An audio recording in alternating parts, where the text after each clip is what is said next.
Hello everybody that's watching. I've come on here live this week just to share a little bit more about my book, a little bit more about me, and just give you a better understanding really of what my book's about. It's already available for pre-order, which I'm really excited about. You can get that on Amazon right now. Its release date is this Friday the 9th of February, which is the new moon in Aquarius. And I'm really interested in the moon actually, and I'm watching a lot about how we're coming into ourselves and moving forward with who we really want to be and how we want to show up. And I suppose for me, I really want to show up just being all of who I am, and with the struggles and difficulties that I've faced, I want to try and help other people not feel really alone in that journey.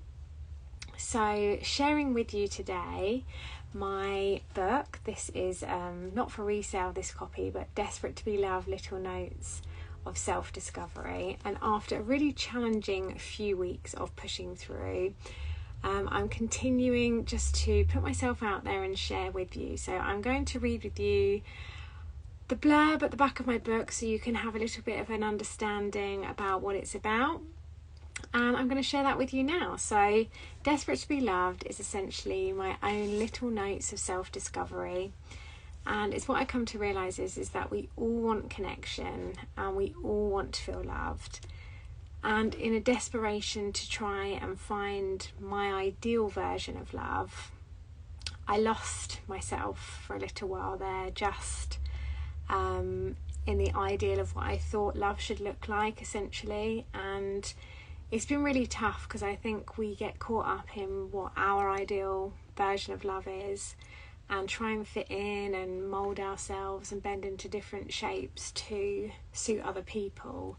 And it's really difficult when you find yourself just actually, you can be loved in the way you want, but sometimes you're just not always in the right places, or people aren't in the right places to do that.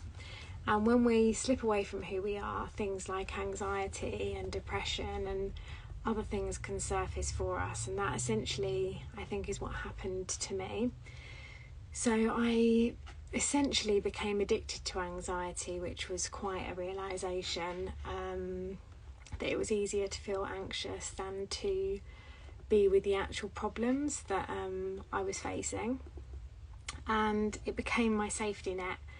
So it does sound nuts really when I think about it, but it's true. It was far easier to be anxious than to look inwards and face the different problems that were coming up for me. And I think that looking for this perfect love in all the wrong places, I didn't really love myself at all, and didn't give myself that time or compassion or love.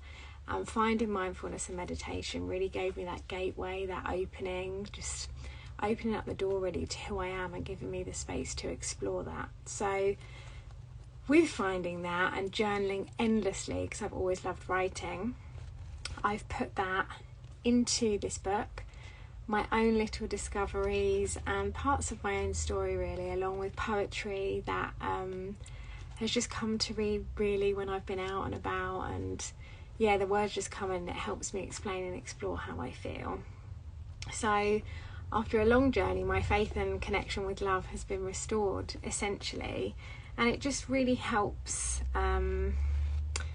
me come back to just the value in showing up for myself every single day. And I just want to say to everyone out there, it's not about changing who we are, it's just about finding who you are instead. So in my book, I share with you all that I feel has helped.